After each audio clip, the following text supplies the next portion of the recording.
The year is 1194. A fire, swift and merciless, descends upon Chartres. It begins innocently enough, perhaps a stray ember from a candle, but quickly escalates, feeding upon the dry timber of the cathedral's roof. Within hours, a sacred space, centuries in the making, is reduced to a blazing pyre. Bishop Fulbert, the shepherd of this flock, watches his cathedral burn. Decades of dedication, the prayers of generations, all seem to vanish in the swirling smoke. The loss is immeasurable, a wound that cuts deep into the heart of Chartres. The people of Chartres, artisans, merchants, farmers, all huddle together, united in their shared sorrow. The cathedral is more than just a building. It is the soul of their city, the anchor of their faith. Its destruction feels like a personal violation, a sign of divine displeasure. As despair threatens to consume the city, Bishop Fulbert finds his voice. He climbs onto a makeshift platform, his aging frame radiating an unexpected strength. He speaks not of ruin but of renewal, not of loss but of opportunity. "Brothers and sisters," he cries out, his voice echoing across the square. "We have been tested, yes, but we have not been forsaken. This fire, though devastating, is but a trial, a crucible to forge something greater, something more magnificent." His words resonate, stirring something deep within their hearts. They remember the stories of saints who faced unimaginable adversity and emerged stronger, their faith unyielding. "We will rebuild," Fulbert declares, his voice filled with unwavering conviction. "We will build a cathedral so glorious, so awe-inspiring, that it will be a testament to our faith, a beacon of hope for generations to come. We will build a new Jerusalem, a heavenly city on earth." His words touch the youngest and the oldest, igniting a flame of possibility in their hearts. The idea of rebuilding, of creating something even more magnificent, takes root, pushing back the darkness of despair. The bishop's call to action galvanizes the community. The initial shock begins to fade, replaced by a collective resolve. The spirit of Chartres, though battered, is not broken. Even as the fire still burns, the work begins. Men, women, and children all contribute, clearing the rubble, salvaging what they can. The ashes of the old cathedral become the foundation for the new. Fulbert watches them, his heart heavy with sorrow, yet filled with a burgeoning hope. He knows the road ahead will be long and arduous, but he also knows that the spirit of Chartres, like the phoenix, will rise from the ashes, stronger and more radiant than before. The dawn breaks, painting the sky in hues of orange and gold. The fire still smolders, but the air is filled with a renewed sense of purpose. The ashes of the old are a testament to what was lost, but also a promise of what is to come. Lux nova, a new light, will rise in Chartres. The fire's embers still smoldered, yet Jean de Beauce already envisioned the new cathedral. It wouldn't be merely a reconstruction, but a soaring testament to faith, a beacon for generations. The weight of Bishop Fulbert's charge settled upon his shoulders, to raise a heavenly Jerusalem on earth. Bishop Fulbert, though grieving the loss of the old cathedral, possessed unwavering faith. He met with Jean, discussing the divine mandate, the need for a structure that would not only inspire awe but also reflect the glory of God. He emphasized the cathedral must serve as an anchor for the faithful, a promise of renewal. Jean began the arduous task of planning. He envisioned soaring arches, vast spaces filled with light, and intricate carvings that would tell biblical stories. He embraced the innovative Gothic style, understanding its potential to reach towards the heavens, reflecting humanity's yearning for the divine. Brother Thomas, the Benedictine scholar, contributed his profound understanding of symbolism.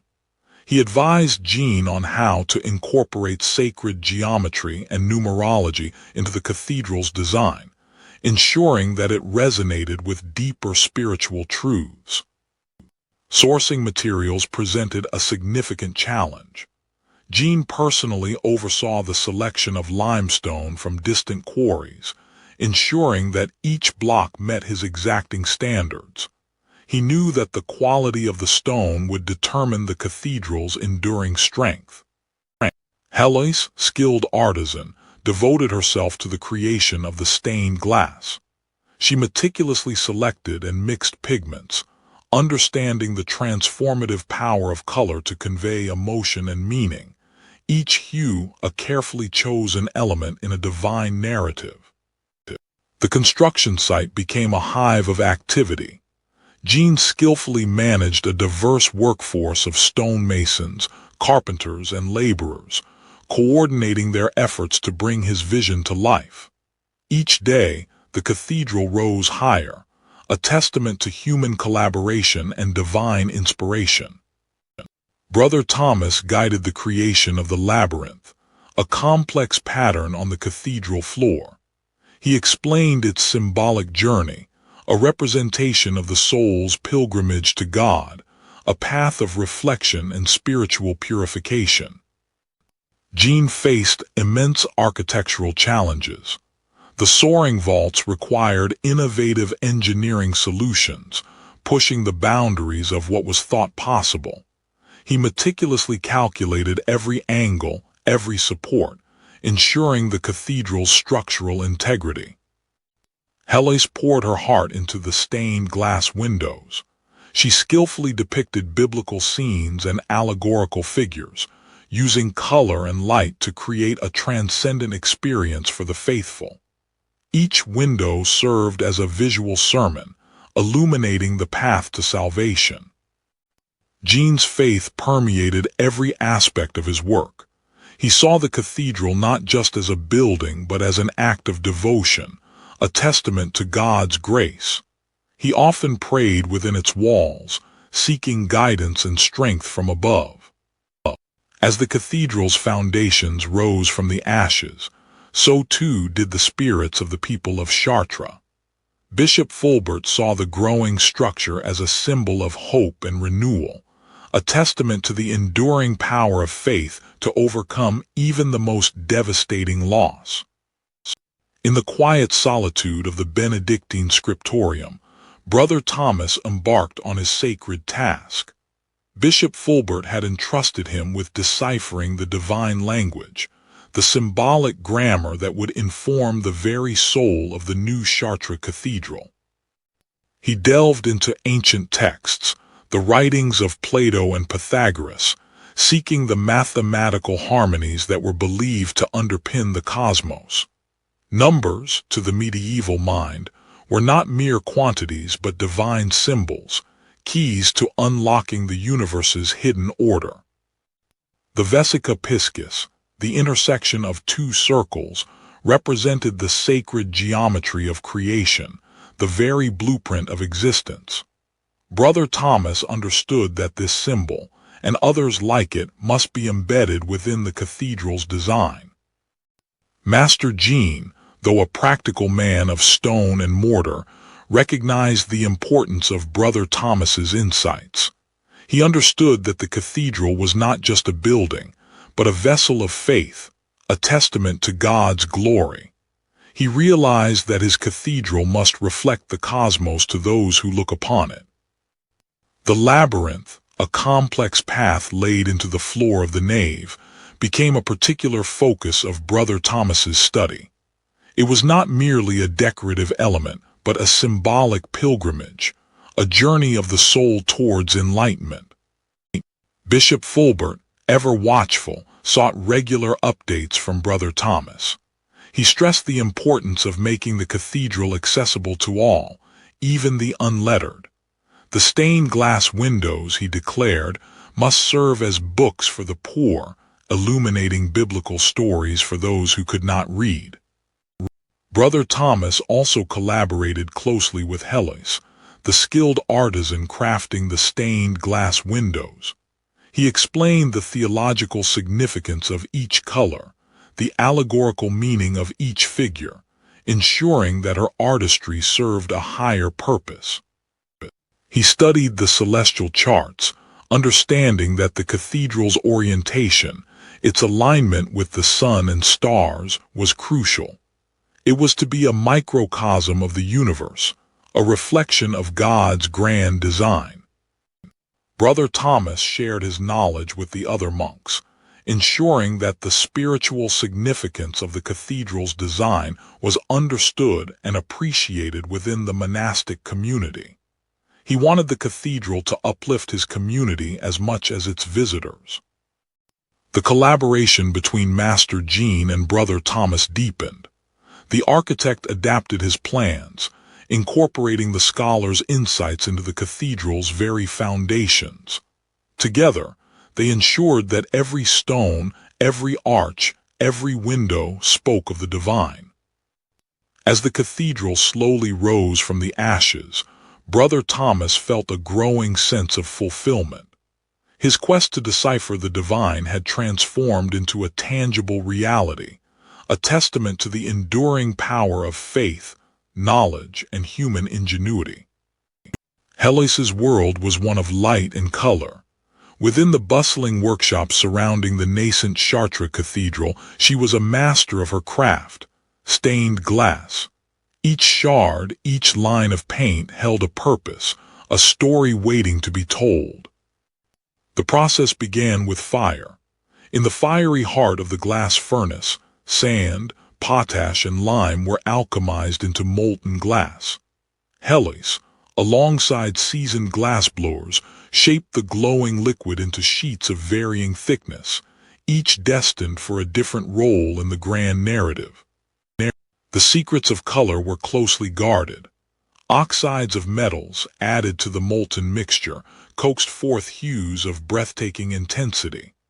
Cobalt for sapphire blue, copper for ruby red, iron for emerald green, each a jewel in the cathedral's crown.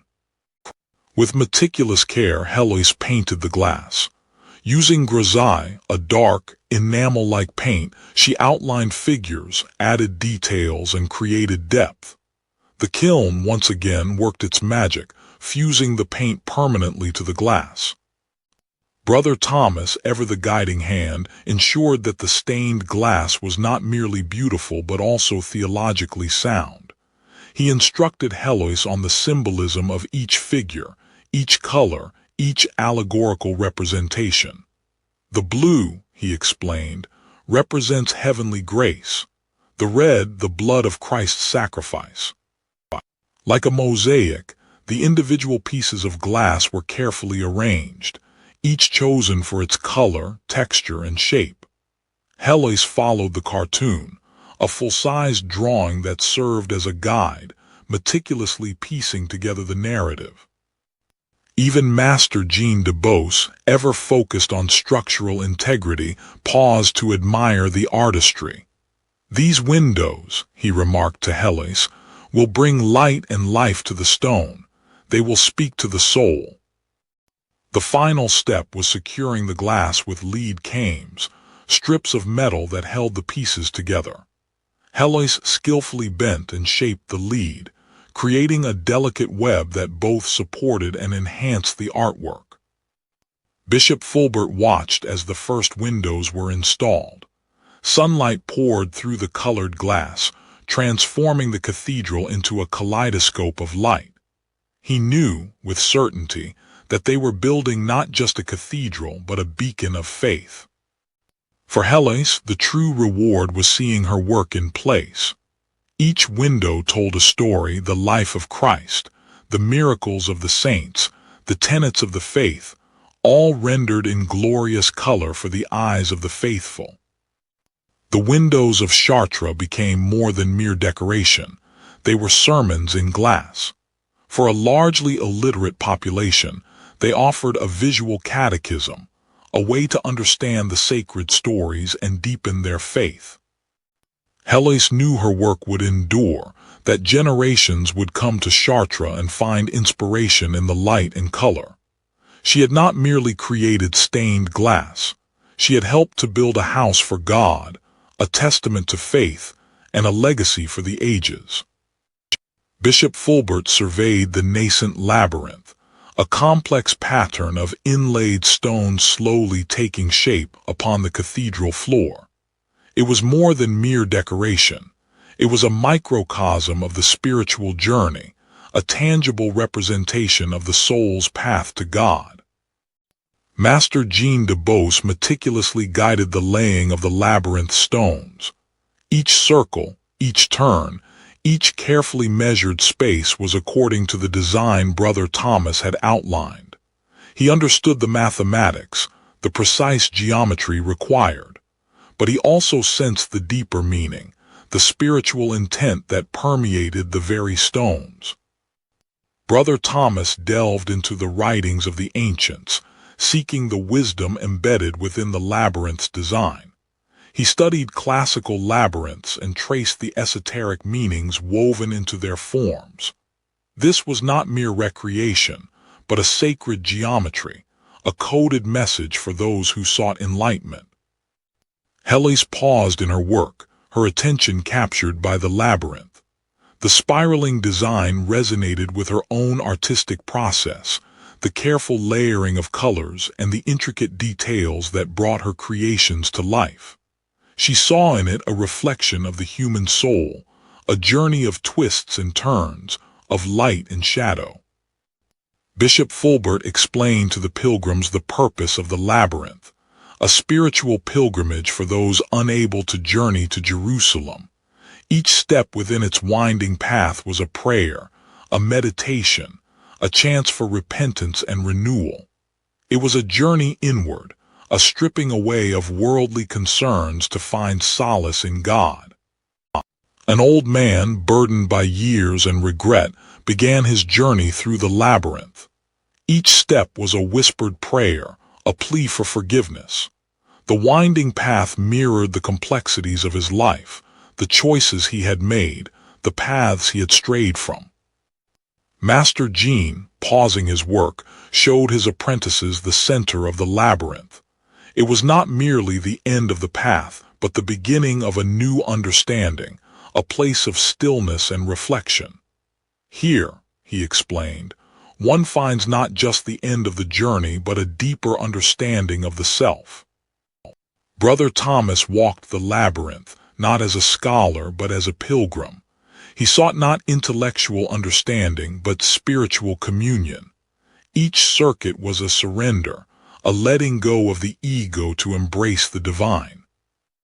Heloise, standing at the heart of the labyrinth, felt a profound connection to the cathedral and to the divine. The light cascading from the rose window seemed to infuse the stones with life, illuminating the path to enlightenment. She understood now the power of art to inspire, to heal, and to connect humanity to something greater than itself. A young mother guided her child through the labyrinth, teaching him the ancient prayer of footsteps. The child, with wide, innocent eyes, mirrored her steps, unknowingly embarking on his own spiritual journey. Bishop Fulbert knelt at the center of the labyrinth, his heart filled with gratitude. The cathedral, slowly rising towards the heavens, was a testament to their collective faith, a beacon of hope in a world shrouded in darkness. The labyrinth was its heart, a path to redemption for all who sought it. The labyrinth of Chartres, a testament to faith and ingenuity, embraced all who sought its winding path. It was a journey of the soul, a pilgrimage of the heart, a path to redemption under the watchful gaze of heaven. The weight of the cathedral pressed down on Jean not just physically, but with the crushing weight of expectation. The early enthusiasm following the fire was waning, replaced by the harsh realities of logistics and labor. Every stone laid was a victory hard won, every setback a blow felt deep in his bones. Discontent simmered amongst the stonemasons. Weeks of relentless labor, coupled with dwindling supplies, had frayed tempers. A dispute over the carving of a capital threatened to escalate into a full-blown brawl, a common occurrence when deadlines loomed and resources ran thin. Fulbert watched the dispute unfold, the cacophony of voices a discordant counterpoint to the celestial harmonies he envisioned within the finished cathedral. He knew that discord was inevitable, a shadow cast by human imperfection. But he also knew that unity of purpose was essential to realizing God's grand design. In her small workshop, Heloise sought refuge from the turmoil. The creation of beauty offered solace, a reminder that even in the midst of chaos, the divine could be manifested.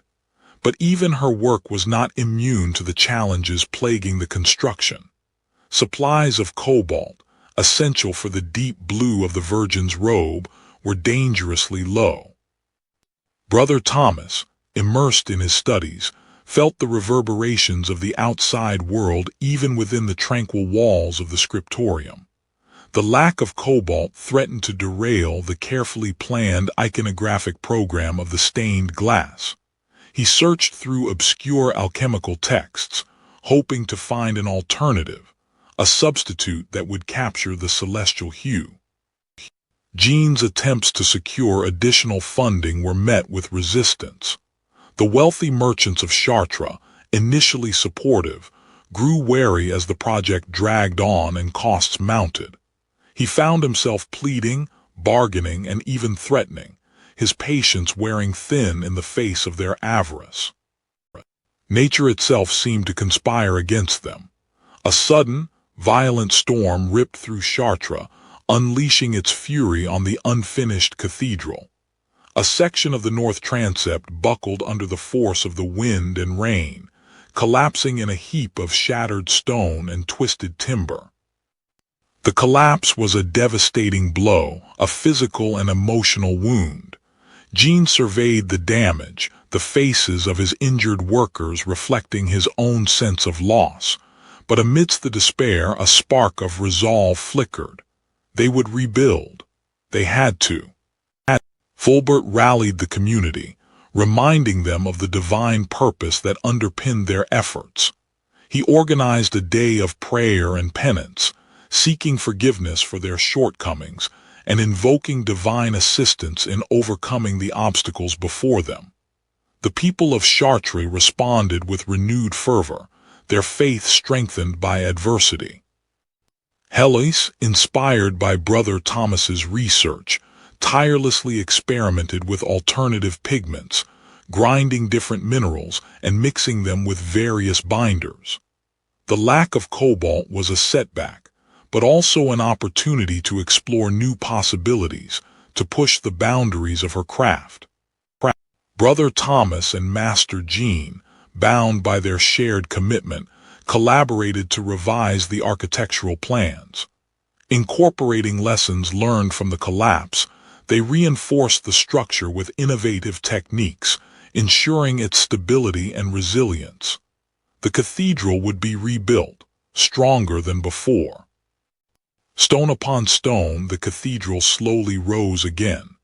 The challenges remained, the setbacks inevitable, but the spirit of Chartres, tempered by adversity, burned brighter than ever. The dream of a heavenly Jerusalem on earth would not be extinguished. Jean wrestled with the engineering challenges. The height of the vaults pushed the limits of what they knew. One of the support arches had begun to show the smallest sign of stress. Sleep offered no respite, only endless calculations and anxieties about structural integrity. He felt the eyes of Chartres upon him. Doubt gnawed at Brother Thomas. Had he truly understood the ancient texts, the symbolism of the labyrinth of the rose windows, were his interpretations accurate, or had he been misled by his own desires to find meaning? The weight of responsibility pressed down on him. He questioned the basis of his assumptions. Heloise struggled to translate the divine into glass. She wanted to depict the Virgin Mary's sorrow with the appropriate depth of color and form, but the glass seemed to resist her will. Her creations felt lifeless, mere representations rather than vessels of faith. She wondered if she was worthy of this task. Alone in the quiet of his chapel, Fulbert sought solace. He prayed for guidance, for the strength to persevere. He needed reassurance that this grand undertaking was indeed God's will and not merely a product of his own hubris. Doubt was a heavy burden for a shepherd of souls. Jean revisited his calculations, meticulously reviewing every measurement, every angle. He consulted ancient texts, searching for solutions to the structural problems. The weight of the cathedral, both literal and metaphorical, rested squarely on his shoulders. He had to find a way. Brother Thomas sought clarity within the labyrinth itself. As he walked its winding path, he hoped to find answers to his theological questions. He repeated ancient chants, praying for enlightenment and a renewed sense of purpose. Maybe the answer was not in the books, but in the meditation and pilgrimage itself. Despondent, Helle sought counsel from a senior artisan. The woman listened patiently, then shared her own experiences of doubt and frustration. She reminded Helle that art was not about perfection, but about expressing the human spirit with all its flaws and imperfections. "Sometimes, child," the woman said, "the struggle itself is the offering." Fulbert convened a meeting with the dissenting clergy. He addressed their concerns directly, explaining his vision for the cathedral not as an extravagant indulgence, but as a testament to their faith and a beacon of hope for generations to come. His words, imbued with renewed conviction, began to sway their opinions. Jean discovered a subtle flaw in the arch's construction, a slight misalignment that was causing undue stress. He devised a plan to reinforce the structure, using flying buttresses to distribute the weight more evenly. A solution born of perseverance and ingenuity. Brother Thomas presented his revised interpretations to Bishop Fulbert. He explained how the labyrinth symbolized the soul's journey to God, and how the rose windows reflected the divine light. His explanations resonated with Fulbert, reaffirming the spiritual significance of the cathedral's design. Heloise returned to her work with a renewed sense of purpose. She infused the Virgin Mary's face with a touch of human sorrow, a hint of understanding. The stained glass now glowed with an inner light, a testament to the power of faith, perseverance, and the enduring human spirit. She was ready to continue her work. A chilling wind swept through Chartres, a harbinger of a pestilence unlike any seen before. The stories arrived first, carried by terrified travelers, tales of swollen buboes, fevered delirium, and agonizing death. Soon, the stories became reality, a dark shroud falling upon the town. The construction slowed, then faltered. Workers succumbed to the plague, their tools lying abandoned where they fell. Fear, a more potent mortar than any he knew, gripped the hearts of the remaining laborers. The soaring ambition of the cathedral seemed a distant dream against the grim reality of daily death. Brother Thomas sought solace in Scripture, searching for answers in the face of unimaginable suffering. Was this a divine punishment, a test of faith? The comforting words of the past offered little comfort in the present horror. Heloise found it harder to create beauty when all around her was decay. The vibrant colors of her glass seemed to mock the pallid faces of the sick and dying. Yet she knew, deep down, that her art was needed now more than ever, a beacon of hope in the encroaching darkness. Bishop Fulbert wrestled with doubt. He had promised the people a heavenly Jerusalem, but now they were facing a hell on earth. Was he wrong to dedicate so much to stone and glass when so many needed bread and medicine? Jean, despite the overwhelming odds, refused to abandon his work. The cathedral was more than just a building. It was a testament to human resilience, a symbol of hope that would endure long after the plague had passed.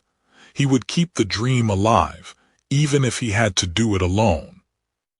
Brother Thomas traded his books for acts of service. He ministered to the sick, offering what comfort he could, finding a new kind of understanding in the face of suffering. He realized that faith wasn't just about lofty ideas, it was about compassion and action.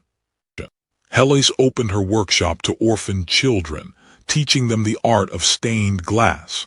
It was a small act of defiance against the despair, a way to ensure that beauty and hope would survive, even in the darkest of times. She found purpose in passing on her skills, nurturing the next generation of artisans. Bishop Fulbert, witnessing the resilience of his people, found renewed conviction. He preached not of divine retribution, but of human strength, of the importance of community, of the enduring power of love in the face of death. He reminded them that the cathedral was not just a building, but a symbol of their collective spirit. Slowly, cautiously, life began to return to Chartres. The plague's grip loosened, and survivors emerged from their homes, blinking in the sunlight. Jean, with a smaller but dedicated crew, resumed his work on the cathedral. Each stone laid a victory against despair. Brother Thomas returned to his studies, but the world looked different now. He understood that faith was not just about knowledge, but about experience, about the shared suffering and resilience of humanity. He began to weave the lessons of the plague into his interpretations of Scripture, adding new layers of meaning to the cathedral's symbolism. Heloise began a new series of stained glass windows, not just depicting biblical scenes, but also the faces of the survivors, the stories of their suffering and their resilience.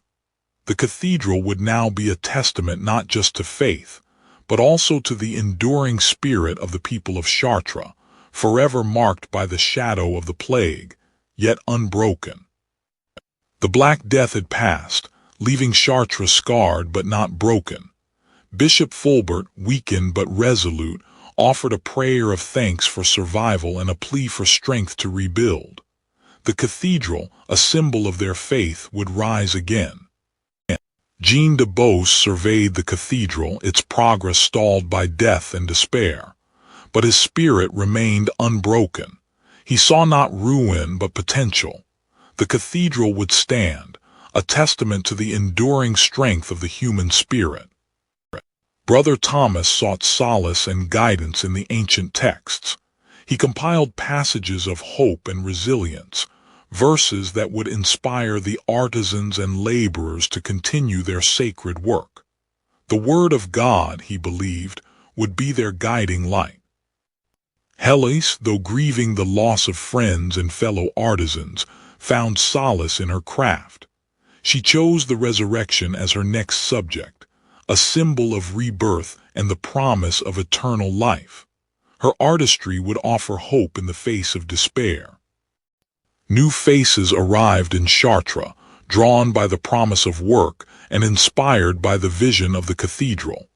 Jean de Beauce welcomed them, instilling in them the same passion and dedication that fueled his own efforts. Each stone laid was an act of defiance against the darkness. Heloise took on an apprentice, a young girl orphaned by the plague. She shared her knowledge and passion, ensuring that the art of stained glass would continue to illuminate the cathedral for generations to come. The cycle of creation began anew. Pilgrims returned to Chartres, seeking solace and spiritual renewal. Brother Thomas guided them through the labyrinth, reminding them that even in times of darkness, the path to God remained open. The cathedral was once again a beacon of hope. Bishop Fulbert blessed the newly completed resurrection window, a vibrant testament to the community's resilience. The light, streaming through the colored glass, filled the cathedral with a sense of hope and renewal. Chartres was rising again. The work continued, stone by stone, arch by arch. Jean de Beauce pushed his workers, driven by a vision of the completed cathedral. He would not rest until the heavenly Jerusalem was realized in stone and glass. Heloise expanded her artistic vision, incorporating scenes of everyday life into her stained glass. She depicted the farmers, the merchants, the artisans, the people of Chartres whose faith and resilience were the foundation of the cathedral's rebirth. Their stories would be etched in light for all time. Brother Thomas compiled a new guide to the cathedral's symbolism, ensuring that its spiritual message would be understood by all. He detailed the meaning of the stained glass, the labyrinth, and the architectural elements, revealing the cathedral's profound connection to the divine. The sun set over Chartres, casting a golden glow upon the cathedral. Bishop Fulbert, his heart filled with hope, knew that the journey was far from over. But the cathedral was rising, a symbol of faith, resilience, and the enduring power of the human spirit to overcome even the darkest of times. Years had passed, each marked by tireless labor and unwavering devotion. The Black Death had tested their faith, but the people of Chartres, guided by Fulbert's steady hand and inspired by Jean's vision, had persevered. Now the culmination of their efforts stood before them, Chartres Cathedral, reborn in glory. Jean, his shoulders aching but his spirit soaring, walked the length of the nave. Each stone, each arch, each carefully placed buttress was a testament to human ingenuity, a hymn in stone to the glory of God. He had poured his life into this cathedral, and it had become a part of him. Thomas, his heart filled with a quiet joy, stood beside the labyrinth. He had meticulously researched and interpreted the ancient symbols woven into its design, guiding its creation to reflect the path of spiritual enlightenment. Now, it stood as a tangible representation of the soul's journey towards God. Heloise, her heart swelling with pride, gazed up at the rose window. Years of painstaking work of mixing pigments and cutting glass had culminated in this breathtaking display of light and color. Each panel told a story, each hue evoked a feeling, a testament to the power of art to illuminate the soul. The day of the dedication arrived, bathed in golden sunlight. Bishop Fulbert, his voice strong and clear, led the procession towards the cathedral. The air was thick with anticipation, the hymns a testament to the unwavering faith of the people of Chartres. Within the cathedral walls, a sea of faces stretched towards the altar. Peasants and nobles, merchants and artisans, all united in a shared sense of awe and reverence. The organ music soared, the chanting resonated, filling the space with a celestial harmony. Heloise, standing among the throng, felt a profound connection to the stories she had helped to create. The stained glass windows, now bathed in sunlight, brought the scriptures to life, teaching and inspiring all who beheld them. Thomas watched as pilgrims walked the labyrinth, their footsteps echoing the rhythm of their prayers. The journey inwards towards the center symbolized the soul's quest for divine union, a tangible expression of faith made visible in stone. Jean, standing atop one of the towers, surveyed his creation. The cathedral stood as a testament to human endeavor, a beacon of hope and resilience in a world often shrouded in darkness. It was a legacy that would endure for generations to come. Fulbert knelt before the altar, his heart overflowing with gratitude. The cathedral was complete, a testament to the unwavering faith of the people of Chartres and a beacon of divine light for the world. As the sun set, casting a golden glow upon the cathedral, it stood as a symbol of Lux Nova, the new light, a testament to the enduring power of faith, art, and human ingenuity. Chartres had risen from the ashes, transformed into a heavenly Jerusalem on earth. Centuries passed, kingdoms rose and fell, but Chartres Cathedral endured.